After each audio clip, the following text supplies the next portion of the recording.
Her laughter reached me before her eyes did. That same soft, silvery sound that once belonged only to us. It was supposed to be our 10th anniversary. A quiet dinner, intimate, private, unspoken promises revisited. But when I entered the restaurant, I saw her standing across the room, surrounded by her friends, glass raised high. "To his new king!" one of them cheered. And she, my wife, smiled, a champagne flute in her hand. Her arm curled possessively around another man's. The divorce papers fluttered on the table like confetti after a funeral. I didn't speak, didn't shout, didn't demand explanations. I just watched. Her eyes found mine across the noise. There was no guilt there, only pity. I walked forward, took the pen, and signed where she'd marked with a neat red tab. Applause broke around us like a cruel wave. Someone shouted, "Freedom!" I handed the papers back, thanked them all for their hospitality, and smiled. It wasn't forced, it was precise. A mask I'd spent months perfecting. They didn't know. They couldn't. The performance had only begun. It started with a name whispered in sleep, not mine. I remember lying beside her, listening to her breath catch, her lips form a stranger's syllables. I told myself it was nothing, a dream, a coincidence. But then came the messages, deleted but never gone. I've always been better with technology than she assumed.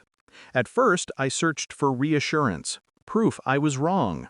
Instead, I found the trail. Receipts for secret dinners, hotel rooms paid in cash, photos hidden inside a folder named Work. And then, his face. The man now standing beside her tonight, my friend. I felt something break quietly inside me that day. Not like glass, but like a hinge unfastened. No rage, just space, empty and wide. For weeks I played the part, the loving husband, the distracted worker, the fool.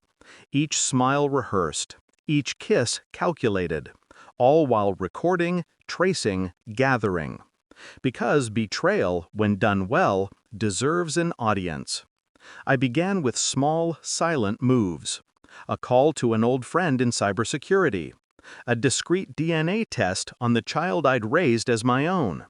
A tracker slipped into her car's lining, disguised as a fault sensor. I remember the first report arriving in my inbox. Location data, timestamps, messages. They met twice a week, sometimes at his office, sometimes at the lake house. My lake house. In public, I smiled. At home, I listened. Her voice on recorded calls trembled in a way it never did with me. "Don't worry," she told him once. "He'll sign whatever I put in front of him. He trusts too easily." That line stayed with me. He trusts too easily. Trust, a beautiful currency, until it's spent on the wrong person. When the DNA results arrived, I didn't open them immediately. I poured a drink, sat by the window, waited until the city's lights blurred enough to look like stars. Then I read. Not mine. My son. Not mine. I don't remember how long I sat there.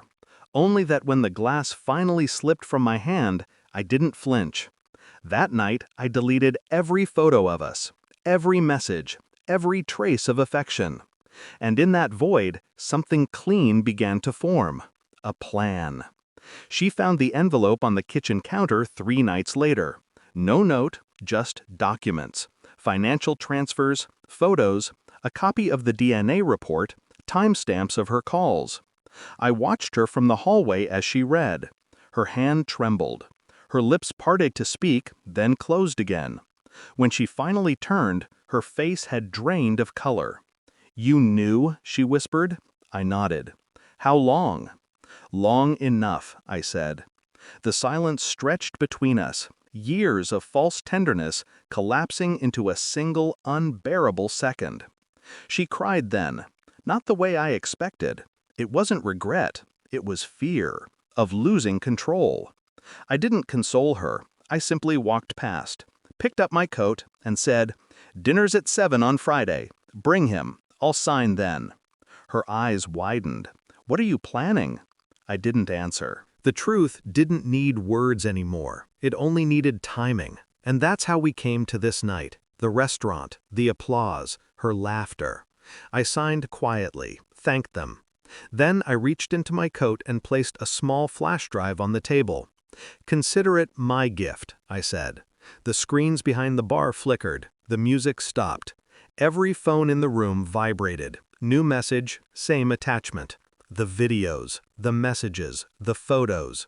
Her voice confessing everything. Her lover's voice mocking me. And then the one clip I'd saved for last, her telling her friends she'd only married me for stability, that she'd never loved me at all. The room went silent. Her friends stared, pale, motionless. The man beside her dropped his glass. I stood there, calm, steady. "Congratulations," I said softly, "to the new king." Then I walked out. No one followed. The sound of her sobs echoed through the glass doors as they closed behind me. Outside, the night air felt weightless. The city kept moving, cars, lights, laughter, all of it indifferent. For the first time in months, I felt the same. Indifferent. I walked until the restaurant lights faded behind me. Each step loosened something I didn't know I was still carrying. No revenge could fix what was broken. But silence? That I could live with. People think closure comes from confrontation. They're wrong. It comes from absence. The absence of need. The absence of her. I stopped at the bridge, watched the reflection of the city in the dark water below. And as the ripples swallowed the lights, I finally smiled. Not because I'd won, but because I was free. Final line. Some endings don't need fire. They end best in silence.